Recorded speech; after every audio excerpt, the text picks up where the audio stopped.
buryo Imana ikora ibikomeye ku buzima bw'abantu. Iri jambo ryaguhindurira ubuzima bwawe wari urimo, ubwo wari urimo ukabuvamo. Hanyuma umukobwa yarandebye aranyitegereza, twari turi kubagara amasaka, arandeba aranyitegereza, arangije arambwira ngo arangije atera akaririmbo kavangaho amatara yatumurikiye. Nanjye ndaridebye hasi mbona ni hatari. Hanyuma tugeze kurarana n'ihene kubera ubuzima nari ndimo, ubuzima burangora cyane, ubuzima buracanga. Aho nakoraga ku kazi ko mu rugo ndarana n'ihene. Hanyuma yamembaga 5,000 agiye kunyirukana, yarambwiye ngo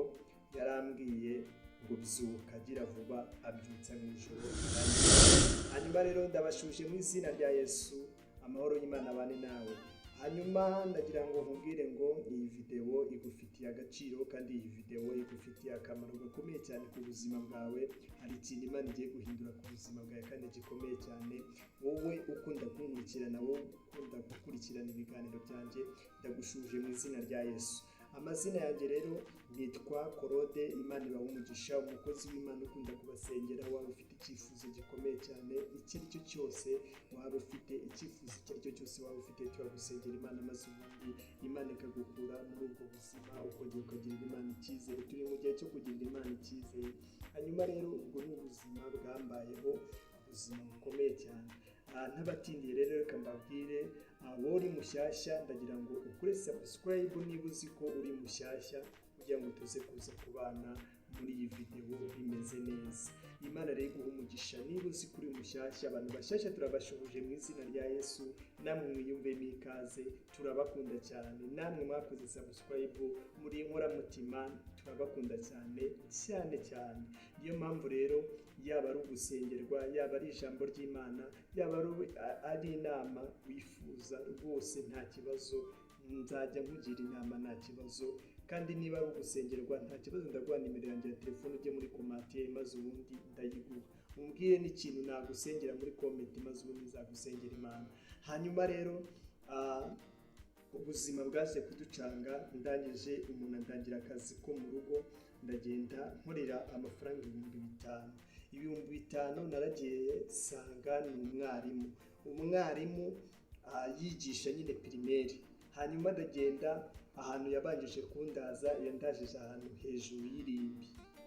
Tekereza kuko uraza ahantu hejuru y'irimbi, ni ukuvuga ngo bari barashyinguye umuntu, baramushyingura nyine baramushyira, noneho andaza hejuru yaho. Buriya rero ahangaha navuze ngo uraza kuza gukuramo isomo rikomeye cyane, by'umwihariko bari abantu bakora kari akazi.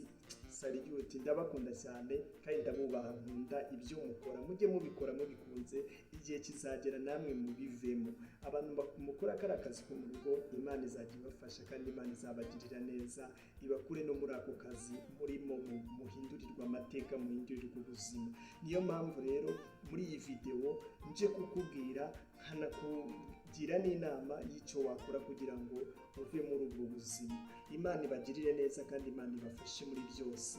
Hanyuma rero andaza aho ngaho, hasaga n'ahantu haba amagini cyangwa n'ibintu by'imyuka mibi. Ndangije mvamo, hari ibintu byagiye bikajya bivuga amajwi, ndangije nitasohoka n'ikiringiti ndirukanka, ndagenda njya kurarana n'ihene. Reka mbabwire ngo uyu muntu ni umuntu mubi cyane, yari afite amazu menshi ariko yanze kumpa n'inzu nararamo yindi. Ariko ndagenda ndarana n'ihene, ihene ikajya inyarira, ikajya ikora iki, imvura yagwa nkabyuka nkazinga matera nkagenda. Hanyuma nkavuga ati reka mbyuke nzinge matera, y'imvura nihita ndongera ngaruke njyame. Urumva rero twaranaga n'ihene, ugasanga ihene iri kukunyarira, iri kugira gute. Hanyuma igihe kimwe ntabatindiye, ndashaka gukora video ngufiya kugira ngo naza kuza kubatindira. Wowe uri mushyashya nyaboneka, niba uzi kuri mushyashya, ndagusaba gukora subscribe kugira ngo tuze kuza gukomezanya bimeze neza. Hanyuma rero birangije mbona ubuzima buranze. Twigeze kujya kubagara amasaka, njye n'umukobwa twari turi kumwe, tujya kubagara amasaka ruguru y'inzu. Hanyuma nari nambaye ikabutura yaracikiyeho, mbona nyine nta buzima, nta cyerekezo, nagiraga ikabutura imwe yonyine ariyo ngira. niyo mpamvu nakubwiye ngo iyi video nayikoze kugira ngo nawe ubwawe udafite icyerekezo wongere ugirire Imana icyizere. Imana igiye kukugarukaho, hari ikintu Imana igiye kukuremera gifatika cyane ku buzima bwawe. Hanyuma rero ni ukuvuga ngo nagiraga ikabutura imwe, umukobwa turi kubagara amasaka aranyitegereza, arandeba nari nunamye, aravanga amatara yatumurikiye, akajya avuga ngo amatara yatumurikiye, ngo amatara yatumurikiye. Nanjye rero nkajya ndirimba, nanjye nkajya mbyina, nkumva yuko ari ibintu bisanzwe nyine, ari akakorasi cyangwa ari akaririmbo keza karyoshye. Nanjye nkajya mbyina rwose, nkakubitamo domburo ya solo, nanjye nkabyina nkumva yuko ari ibintu biri aho bisanzwe. Hanyuma arambwira ngo reba inyuma yawe. Ndebye inyuma yanjye, sanga ni ikabutura yatabutse bya bindi byo byanyabyo, gutabuka byanyabyo. Ndavuga ati Imana, kandi urumva ntabwo gisa twagiraga ntakibumva nyine, byaga ari hatari bitoroshye, ari ibintu bigoye cyane, ari ibintu birenze. Hanyuma aranyitegereje kubibona, kibibona ko kandi nahise nirukanka ndagenda ndashaka urudodo ndayidoda, kuko niyo yonyine nagiraga. Ndangije ndayidoda, tegereza kuba yarabyinyaga amatara yatumurikiye, ari n'umukobwa noneho kameme, ari hatari. Urumva byari ubuzima bukomeye cyane. Ndavuga nti rero ntakundi kuntu nabigenza, reka ugende njye kuyidoda. Ndagenda nereshaho ikiremo ndongera ndayambara. Ubuzima burakomeza. Uwo muntu twarabanaga nyine nabo baramufashaga akiga, uwo mama yaramufashaga akiga mu buzima bwe busanzwe, yiga primaire mu gatandatu. Hanyuma rero ubuzima burakomeza. Ntatinze ngiye gutaha, kugira ngo iyi video itaza kuza kuba ndende, ngiye gutaha ndambiwe, arambwira ngo ese naragiye mu gitondo kubera ko yari umwarimu, ndagenda mwaka amafaranga. Ndamubwira ati rero ukwezi kwageze, ndashaka amafaranga. Ahita asubirana inyuma byihuse, ahita ambwira ngo tetwa. Ndagenda ndavuga ati si ibintu noneho tetwa noneho bisobanura ikibatura, wasanga wenda ari ikintu kibita, kubera yuko mbonye abivugishije umujinya, asanga ari ikintu kibi. Hanyuma mu gihe nimugoroba agarutse, arayampa mpereza 5,000, nahembwaga 5,000. Tegereza kugira ngo uhembwe amafaranga 5,000. Ubu abiyi minsi basigaye bakora muri 30, 40, 20, 15, 10 gutyo nyine. Hanyuma urumva hari kera nyine, urumva nyine hari hashize igihe. Ubwo rero hanyuma muri ibyo byose ngenda mpura nabyo, mpura n'ibyo bizazane bigiye bitandukanye byose, mbona birakomeye. Arambaza ati kubera iki wasabye amafaranga? Ndamubwira nti rero twari twicaye ku meza, nari natetse akawunga ndabyibuka. Arangije arambwira ngo ese ubundi kubera iki wasabye amafaranga? Urumva yari yambaye nimugoroba yaje, avuga ati kubera iki wasabye amafaranga? Ndamubwira nti rero jewe akazi kawe karananiye. Ako kanya yahise ambwira ati hita uhaguruka ahangaha, gira vuba bwangu. Hari nijoro. Arambwira ati nkubure mu nzu yanjye. Hanyuma ndangije musaba imbabazi, arambwira ati tugende ujye kuryama. Ndagenda ndarana na ya hene n'ubundi mu gikoni cyapfumaguritse, n'ibintu birebire cyane. Hanyuma ndagenda ndaryama. Arambwira ati 10:00 sinze kuza kugusanga mu nzu yanjye. Ndavuga ati rero ntakundi nyine niba bizi niba musanga mu nzu ye, reka nanjye ndebe ukuntu mwirangiye 10:00 numva nagiye. Hanyuma rero niba ubu buhamya bugufashije, inama irimo ni iyihe? Ndagira ngo nkubwire ngo narabyutse ndagenda, hanyuma ndagenda nyine muvira muri urwo rugo. Urumva ni ibintu birebire, ntabwo najya kubicamo ngo bikunde. Na video yacu dore yambanye nini, mumbabarire rwose yambanye nini. Hanyuma rero inama irimo ahangaha ndagira ngo nkubwire ngo niba uri muri ako kazi kabi, ako kazi kabi kazagurisha akazi keza. Niba uri mu mubabaro, niba utishimye, niba ubona nta buzima ufite, niba ubona nta cyerekezo cy'ubuzima ufite, kugira ngo nkubwire ngo ejo hawe ni heza. Imana izakuremera amateka kudafatika ku buzima bwawe. Hari ikintu Imana izakora ku buryo uzavuga ati Imana nanjye ni ukuri asekeje. Kuko nayo nkubwire ngo Imana igiye kukuremera ikintu gifatika ku buzima bwawe. Niba ubyizeye jya muri komenti, hanyuma wandika ijambo amena, usharinga iyi video, nyaboneka kuri subscribe niba uzi ko uri mushyashya, ufungure inzogera, hanyuma ukande no ku karayiki. Imana yo mu ijuru iguhe umugisha, kandi Imana yo mu ijuru ikugirire neza, wowe muntu dukunda. Shalom.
Mm-hmm.